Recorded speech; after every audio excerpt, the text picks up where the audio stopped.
Dios nos da señal a través de esta porción de la palabra del juicio que viene. Dios nos dice a través de su palabra,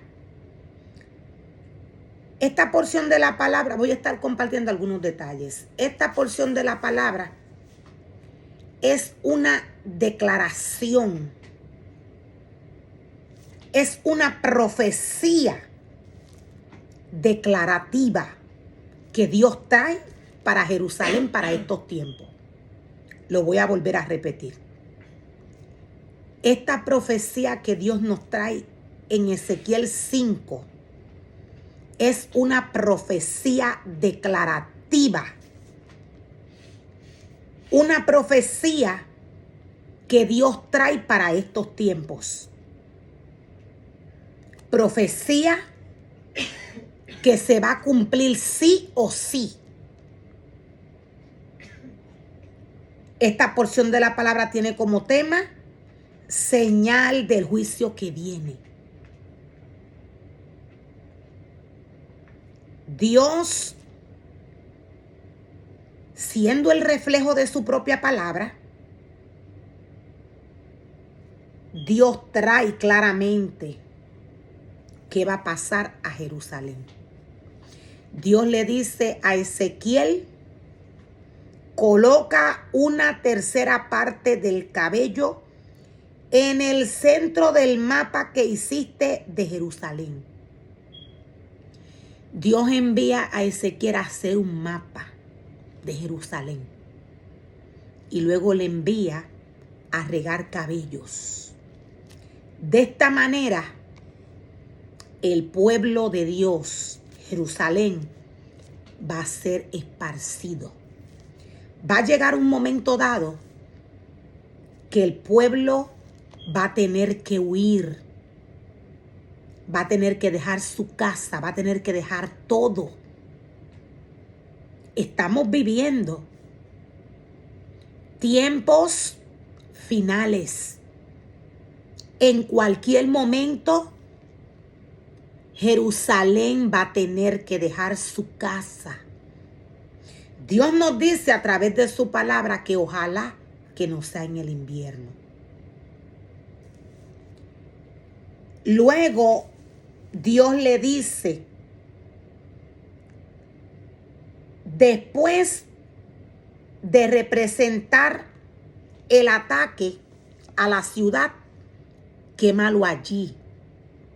Después de presentar el ataque a la ciudad, quémalo allí.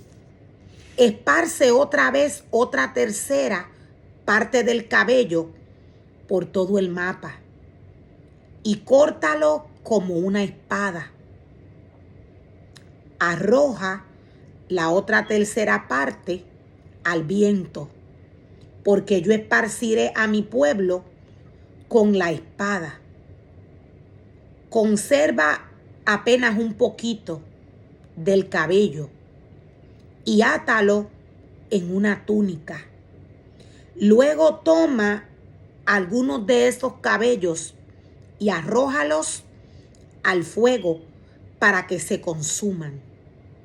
De ese remanente se esparcirá un fuego que destruirá a todo Israel. Dios nos está mostrando qué es lo que va a pasar con Israel. Esta porción de la palabra, esta profecía que Dios nos trae, es una profecía declarativa. Es una profecía que sale del corazón de Dios para estos tiempos. Así como otras de las profecías que Dios nos trae para estos tiempos. La palabra de Dios automáticamente es profecía. Automáticamente todo lo que dice la palabra del Señor tiene cumplimiento. Y nos dice la palabra del Señor más adelante Esto es una ilustración de lo que ocurrirá a Jerusalén. Yo la puse en el centro de las naciones, pero ella se rebeló contra mis ordenanzas y decretos. Y resultó ser aún más perversa que las naciones vecinas. Se ha negado a obedecer las ordenanzas y los decretos que le di para que siguiera. Por lo tanto, esto dice el Señor soberano: al pueblo te has comportado. Por lo tanto, esto dice el Señor soberano al pueblo: te has comportado peor que tus vecinos y te has negado a obedecer mis decretos y ordenanzas. Ni siquiera has vivido a la altura de las naciones que te rodean. Por lo tanto, ahora yo mismo, dice el Señor soberano, soy tu enemigo. Siempre que algún ministerio desobedece al Señor, este viene a ser enemigo de Dios. Siempre que algún ser humano se levanta en contra de Dios, este inmediatamente viene a ser enemigo de Dios. Dios le dice a Jerusalén: eres mi enemiga.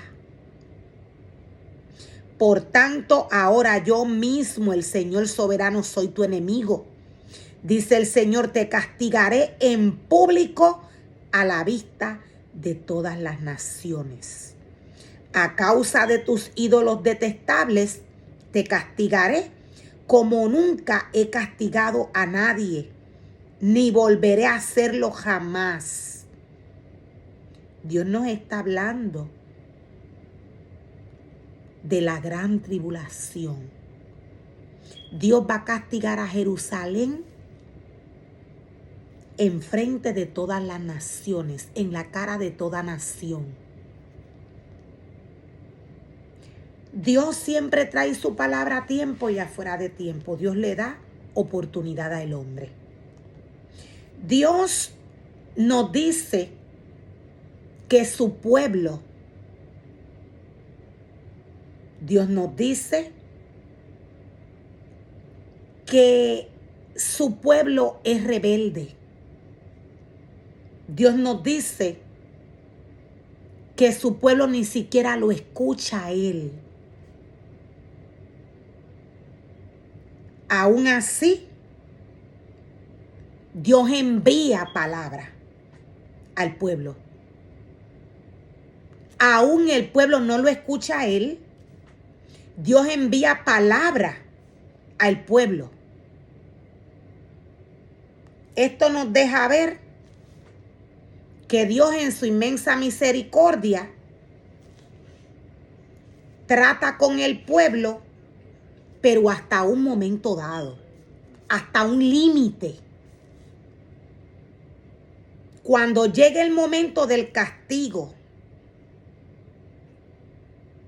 cuando llegue el momento del castigo de Jerusalén,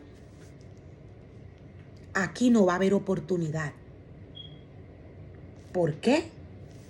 Jerusalén va a tener que pasar por la gran tribulación. Dios es Dios de amor, pero también es fuego consumidor. Dios es Dios de amor, pero también es fuego consumidor. Los padres se comerán a sus propios hijos, dice el Señor. Los hijos se comerán a sus padres. Te castigaré y esparciré a los pocos que sobrevivan a los cuatro vientos. Tan cierto como que yo vivo, dice el Señor soberano, te eliminaré por completo. No tendré ninguna lástima, porque has contaminado mi templo con las imágenes repugnantes y tus pecados detestables.